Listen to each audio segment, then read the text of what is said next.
सच के साथ। नमस्कार, सिटी वाराणसी लाइव में आप सभी का स्वागत है। मैं हूं अमित मिश्रा। आइए नजर डालते हैं आज की खास खबरों पर।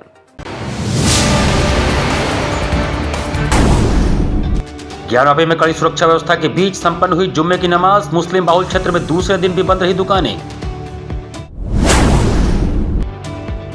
जगत गुरु रामानंदाचार्य जी के प्राकट्य महोत्सव के समापन पर आयोजित हुआ संत सम्मेलन। निकली भव्य शोभा यात्रा।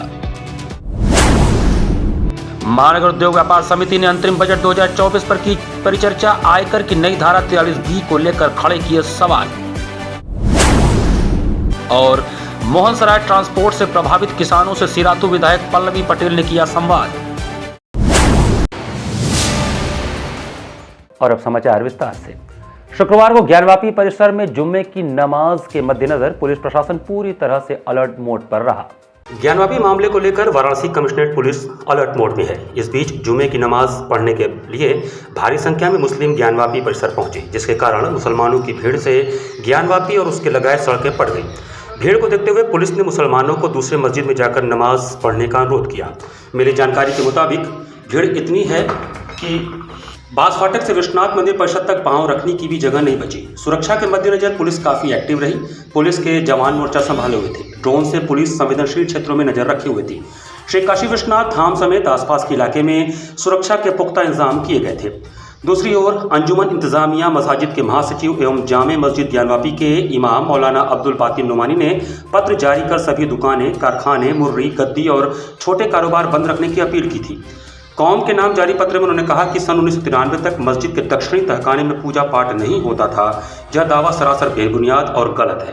वो संपन्न हुई है सब कुछ शांतिपूर्वक।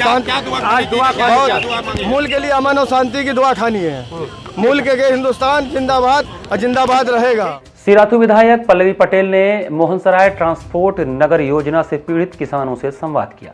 रोहनिया बैरमन स्थित पंचायत भवन पर शुक्रवार को मोहनसराय किसान संघर्ष समिति के संयोजक विनय शंकर राय मुन्ना के नेतृत्व में किसान संवाद कार्यक्रम का आयोजन किया गया, जिसमें मुख्य अतिथि सिराथू विधायक पल्लवी पटेल ने मोहनसराय ट्रांसपोर्ट नगर योजना से पीड़ित किसानों के साथ जिला प्रशासन के अवैधानिक कृत्यों की व महिला किसानों के साथ पुलिस एवं प्रशासन की बर्बरता की दास्तान सुनाकर भावुक हो गई और महिला किसानों को भरोसा दिलाया कि आप लोगों के दमन का हिसाब बिना लिए चुप नहीं बैठूंगी। कमेरा समाज की बहन बेटियों गिरेबान में हाथ लगाने वालों को सजा मिलकर रहेगी। किसानों ने भूमि अर्जन एवं पुनर्वास कानून 2013 का खुला उल्लंघन एवं माननीय उच्च न्यायालय इलाहाबाद के आदेशों के हवेलीनाथ सहित मुख्यमंत्री के आदेश का खुला उल्लंघन का साक्ष्य का ज्ञापन सिराथू विधायक पल्लवी पटेल को दिया, जिसको देखकर पल्लवी पटेल ने कहा कि उक्त ज्वलंत मुद्दे की जांच विधानसभा की संयुक्त कमेटी द्वारा कराकर कानून की धज्जियां उड़ा रहे जिम्मेदार अधिकारियों पर कठोर कार्रवाई हेतु विधानसभा में मजबूती से मुद्दा उठाऊंगी। प्रधानमंत्री के संसदीय क्षेत्र में अन्नदाता के वैधानिक अधिकारों का हनन दुर्भाग्यपूर्ण एवं चिंतनीय है।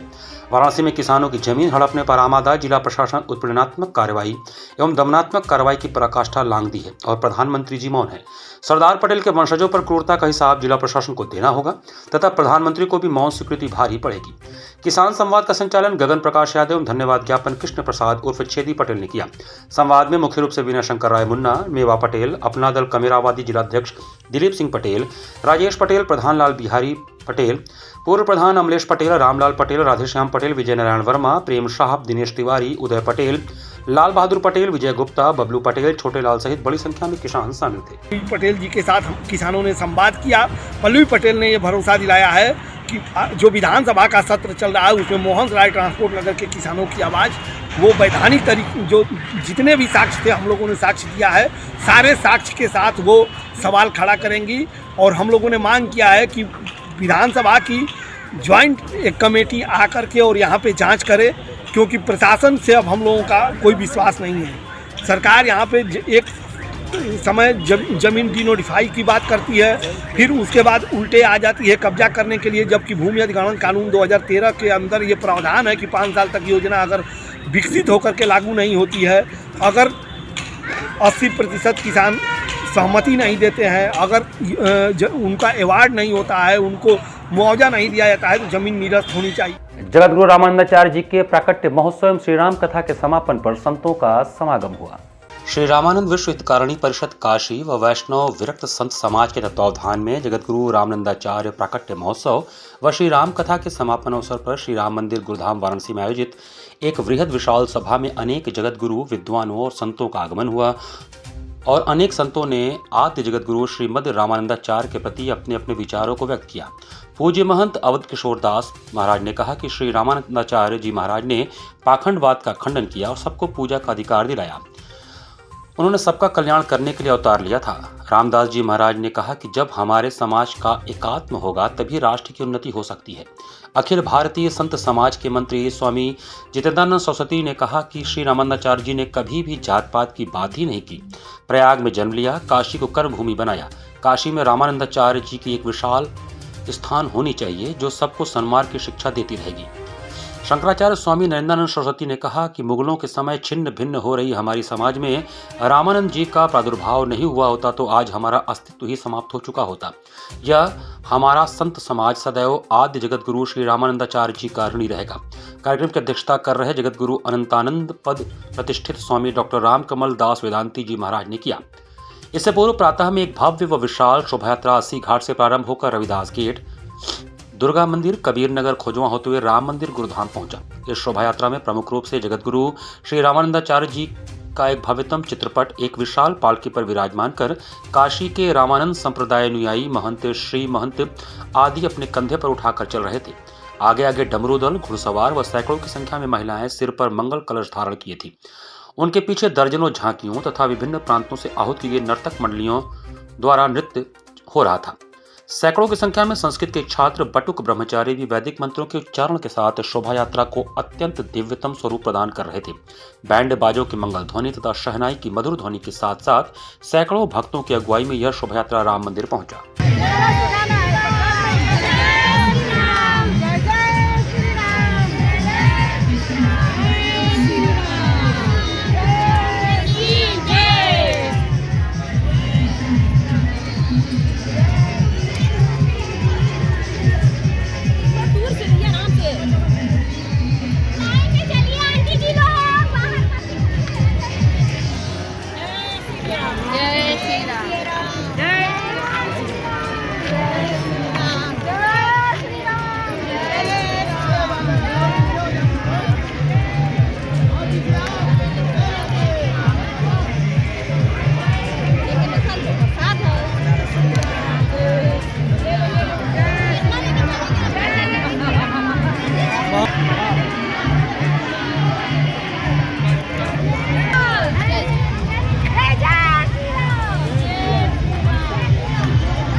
शुक्रवार को महानगर उद्योग व्यापार समिति द्वारा अंतरिम बजट 2024 पर परिचर्चा का आयोजन हुआ।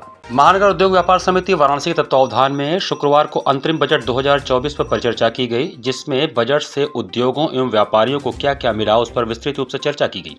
बजट से महिला, गरीब, किसान एवं युवाओं को वरीयता दी गई। अगले 5 वर्षों में 2 करोड़ अतिरिक्त मकान बनाने और सौर ऊर्जा प्रणाली पर छूट देने, वित्त वर्ष 2009-10 तक अवधि से 25,000 रुपये एवं 2010-11 से 2014-15 तक के 10,000 रुपये तक बकाया प्रत्यक्ष करों की मांग को वापस लेने की सराहना की गई, किंतु खुदरा एवं मध्यम वर्गीय व्यवसायियों के लिए कोई राहत न मिलने से निराशा प्रकट की गई एवं अगले वित्तीय वर्ष 2024-25 में आयकर की नई धारा 43B में सभी भुगतानों को 45 दिनों के अंदर चुकता करने की बाध्यता के कारण व्यापार में काफी समस्या प्रकट हो जाएगी। इसका पूर्णतया विरोध किया गया। इसमें प्रमुख रूप से मुख्य अतिथि Prince Kumar ji, additional commissioner grade 1 A.K. दोहरे, ज्वाइंट कमिश्नर GST, विशिष्ट अतिथि चार्टर्ड अकाउंटेंट जमुना शुक्ला, वरिष्ठ आयकर अधिवक्ता Anand Pandey, chartered accountant Sonia Agarwal, GST के वरिष्ठ अधिवक्ता शरद त्रिपाठी एवं अधिवक्ता अजय सिंह, संरक्षक नारायण खेमका, अध्यक्ष प्रेम मिश्रा, अशोक जायसवाल, पंकज अग्रवाल, डॉक्टर अंजना मिश्रा, सोमनाथ विश्वकर्मा, रजनीश कनौजिया, संजय सिंह, गोकुल शर्मा, अजय गुप्ता, विजय नारायण कपूर, कौशल तिवारी, राम भजन अग्रही, शैलेश जायसवाल, दीपक वासवानी, राजन जायसवाल, श्री कृष्ण चरण अग्रवाल, मीडिया प्रभारी सुरेश तुलसियान आदि लोग उपस्थित थे। कार्यक्रम की अध्यक्षता प्रेम मिश्रा एवं संचालन महामंत्री अशोक जायसवाल ने किया। माननीय हमारे प्रधानमंत्री मोदी जी, उनकी परिकल्पना बहुत बड़ी है और वो परिकल्पना साकार भी ले रही है।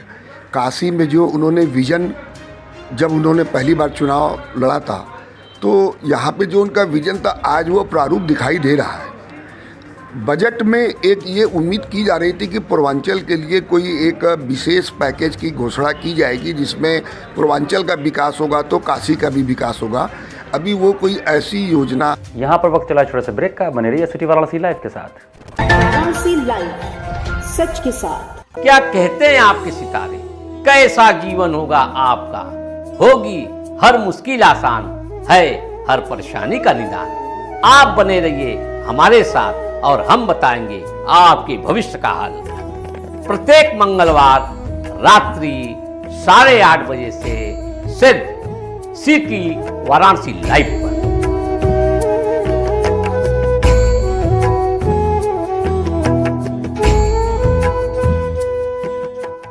वाराणसी लाइव, सच के साथ। ब्रेक के बाद आपका स्वागत है। आराजी लाइन खंड के विकास अधिकारी विजय जायसवाल के स्थानांतरण पर विदाई समारोह का आयोजन किया गया। प्रधानमंत्री नरेंद्र मोदी के संसदीय क्षेत्र वाराणसी के विकास खंड आराजी लाइन में 2.5 वर्ष कार्यकाल पूर्ण कर चुके खंड विकास अधिकारी विजय जायसवाल का स्थानांतरण हो जाने के बाद शुक्रवार को ब्लॉक में आयोजित विदाई समारोह में उनको फूल मालाओं से लादकर भावभीनी विदाई दी गई। विदाई समारोह में सभी ने उनकी मुक्त कंठ से सराहना की। विकासखंड सभागार में आयोजित विदाई समारोह की अध्यक्षता कर रहे ब्लॉक प्रमुख नगीना सिंह पटेल, प्रतिनिधि डॉक्टर महेंद्र सिंह ने उनके कार्य व्यवहार की सराहना की और उन्हें स्मृति चिन्ह और अंग वस्त्रम भेंट कर सम्मानित किया। सभागार में उपस्थित प्रधान सचिव एवं रोजगार सेवकों ने उनको स्मृति चिन्ह भेंट कर फूल मालाओं से लाद दिया और उनके कार्य व्यवहार की मुक्त कंठ से सराहना की। बीडीओ विजय जायसवाल भी अपने मनोभावों को नहीं रोक सके और भावविभोर होकर उन्होंने सभी का आभार व्यक्त करते हुए भविष्य में भी सभी से जुड़े रहने की बात कही। वो ब्लॉक आराजी लाइन में लगभग 2.5 साल तक रहे। उनकी जगह अभिषेक सिंह को बीडीओ आराजी लाइन बनाया गया है। माननीय प्रधानमंत्री जी के संसदीय क्षेत्र में कार्य करते हुए महोदय बहुत कुछ सीखने को मिला और यह मेरे जीवन का सबसे सुखद और महादेव की कृपा से मेरे जीवन का सबसे अविस्मरणीय क्षण रहा, जिसमें मैंने माननीय प्रधानमंत्री जी के खंड विकास अधिकारी के तौर पे काम किया। विकास अधिकारी विजय जायसवाल जी थे, उनका यहाँ से ट्रांसफ़र झांसी के लिए हो गया है और उसी के तहत आज कार्यक्रम आयोजित था। उनका विदाई समारोह था और हमारे जो नवागत बीडीओ साहब खंड विकास अधिकारी अभिषेक जी हैं, जिन्होंने आज यहाँ पदभार ग्रहण किया है, उनका स्वागत कार्यक्रम हमारे कर्मचारी, प्रधानगण और क्षेत्र पंचायत सदस्यगण सभी लोगों ने मिल कर के किया। और इस कार्यक्रम में जो मुख्य सबसे अच्छी बात ये लगी कि सभी कर्मचारियों ने वह अनुभव साझा किया खंड विकास अधिकारी विजय जायसवाल जी के साथ, जो उन लोगों ने 3 वर्षों तक काम किया और 3 वर्षों में जो काम करने की और खंड विकास अधिकारी द्वारा जो उनसे काम लेने की जो प्रक्रिया थी, उस पे लोगों ने खुले मन से चर्चा किया। और मुझे अच्छा लगा कि जब तक हमारे खंड विकास अधिकारी हमारे विकास खंड मुख्यालय से जुड़े रहे, आराजी लाइन में जब तक ये थे, लगातार हमारा विकास खंड जनपद में अग्रणी भूमिका में रहा। लक्सा से श्री श्याम मंदिर स्थापना दिवस के उपलक्ष्य में शुक्रवार को ज्योति पाठ का प्रवाह किया गया। श्री श्याम मंडल ट्रस्ट व श्री श्याम मंडल के संयुक्त तत्वावधान में लक्सा स्थित श्री श्याम मंदिर स्थापना दिवस के उपलक्ष्य में 2 फरवरी शुक्रवार को श्री श्याम मंदिर में दोपहर 12 बजे से संजय पुजारी द्वारा ज्योति पाठ की प्रवाह की गई, जिसमें समाज की महिलाएं एवं पुरुष काफी संख्या में मौजूद थे। रंग बिरंगे फूलों से प्रभु की अलौकिक झांकी सजाई गई। मंदिर परिसर को झालरों एवं गुब्बारों से सजाया गया। प्रभु को भोग लगाकर भक्तों में वितरण हुआ। संयोजन में श्री श्याम मंडल ट्रस्ट के अध्यक्ष मदन मोहन पोद्दार, मंत्री राजेश तुलसियान, श्याम मंडल के अध्यक्ष दीपक बजाज, मंत्री अजय खेमका ने प्रभु श्याम की आरती उतारी। संस्था के प्रचार मंत्री सुरेश तुलसियान ने बताया कि श्री श्याम मंदिर का 30वां स्थापना दिवस 4 फरवरी को मनाया जाएगा।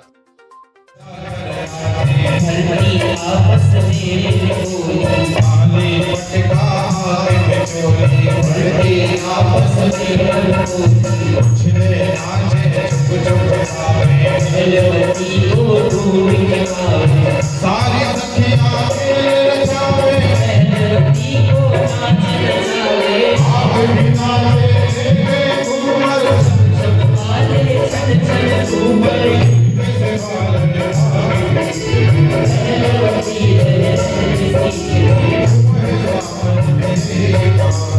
सुबह बनास द्वारा आयोजित घाट संध्या में रुद्राक्षी फाउंडेशन की युवा कलाकार मेघना कुमारी ने अपने नृत्य से श्रोताओं का मन मोह लिया। सुबह बनारस आनंद कानन के तत्वावधान में आयोजित घाट संध्या में रुद्राक्षी फाउंडेशन की तरफ से बनारस की युवा कलाकार मेघना कुमारी ने दक्षिण भारत का प्रसिद्ध नृत्य भरतनाट्यम की मनमोहक प्रस्तुति के माध्यम से दर्शकों और श्रोताओं को न केवल अपनी ओर आकृष्ट किया बल्कि उन्हें आनंद के सिंधु में सराबोर भी कर दिया।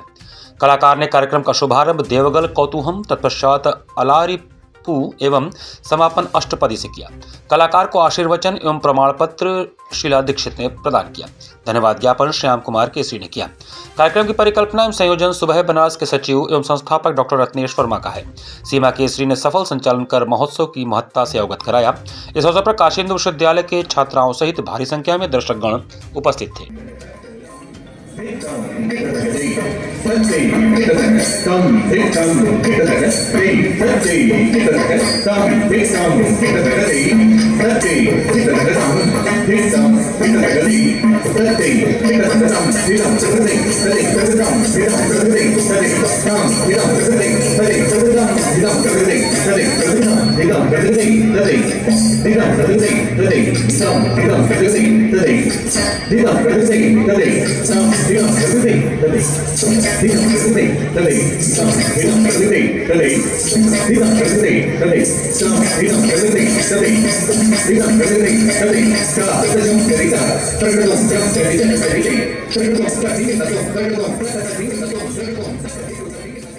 सरवीम एकेडमी समूह सामने घाट शाखा के 25 वर्ष पूर्ण होने के उपलक्ष्य में जय श्री राम का सजीव मंचन आयोजित होगा।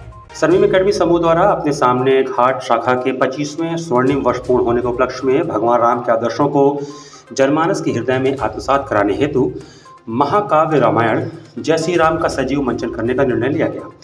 1000 से अधिक विद्यार्थियों एवं सैकड़ों कलाकारों द्वारा सुसज्जित इस सजीव नाटक का प्रस्तुतिकरण 4 एवं 5 फरवरी 2024 को रुद्राक्ष कन्वेंशन सेंटर सिगरा में होगा।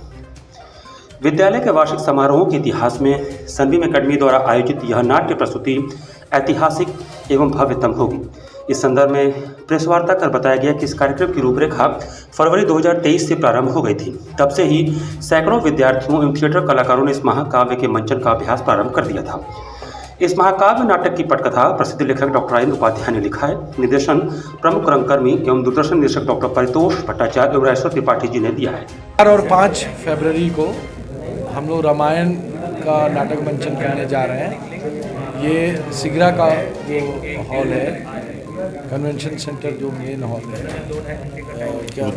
रुद्राक्ष मेरे ख्याल से इससे अच्छा हॉल बनारस में क्या उत्तर प्रदेश में भी देखने को नहीं मिलता है। यहाँ पे हम लोग जय श्री राम का उद्घोष करके रामायण कराने जा रहे हैं, जो कि बच्चों की है, जिसमें कि 1000 बच्चा पार्टिसिपेट कर रहा है। और 2 दिन 4 तारीख से 5 तारीख तक 2 दिन ये रहेगा। 3-3 घंटे का 2:30 बजे से स्टार्ट होगा। बनारस की जो जितने भी यहाँ पे वो हैं टीवी आर्टिस्ट हैं या जो इसके स्टेज आर्टिस्ट हैं, उन सबकी आवाज़ इसमें दी गई है और बच्चे लिपसिंग करेंगे।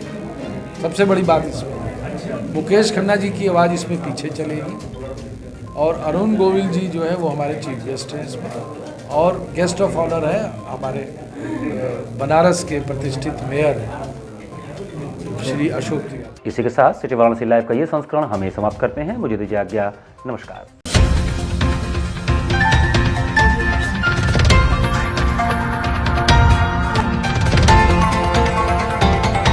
वाराणसी लाइव, सच के साथ।